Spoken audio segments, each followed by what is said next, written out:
Бугарија има интерес од членството на Македонија во Европската Унија, бидејќи тоа членство ќе ја направи Македонија посигурен сосед и ќе го зголеми нивото на безбедност на Балканот, изјави Стефан Тафров, поранешен заменик министер за надворешни работи и еден од идеолозите на признавањето на Република Македонија од страна на Бугарија.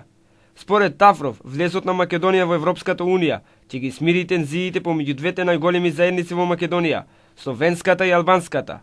Поранешниот бугарски дипломат истакна дека Грција треба да заземе одговорна позиција и да не ја блокира евроинтеграцијата на Македонија.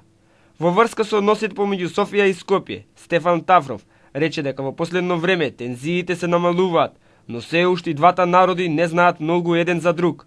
Тафров е еден од ретките бугарски политичари кој е на такова пријателска позиција во однос на Македонија. За жал, од коментарите на читателите на бугарскиот весник Дневник, каде што објавен написот, разбираме дека се уште има тензии на релација Бугарија-Македонија. Повеќето коментари се полни со навреди кон Македонија и македонците и кон Тафров. Тоа се должи пред се на долгогодишната политика на Бугарија да ги толерира и помага активностите на некои антимакедонски кругови, кои на сите можни начини сакаат да докажат дека македонците не постојат. Се разбира, има и такви личности, како господинот Стефан Тафров, кои се далеку од големобугарските шовинистички идеали и балканскиот синдром. Мојата држава е постара и поголема од твојата.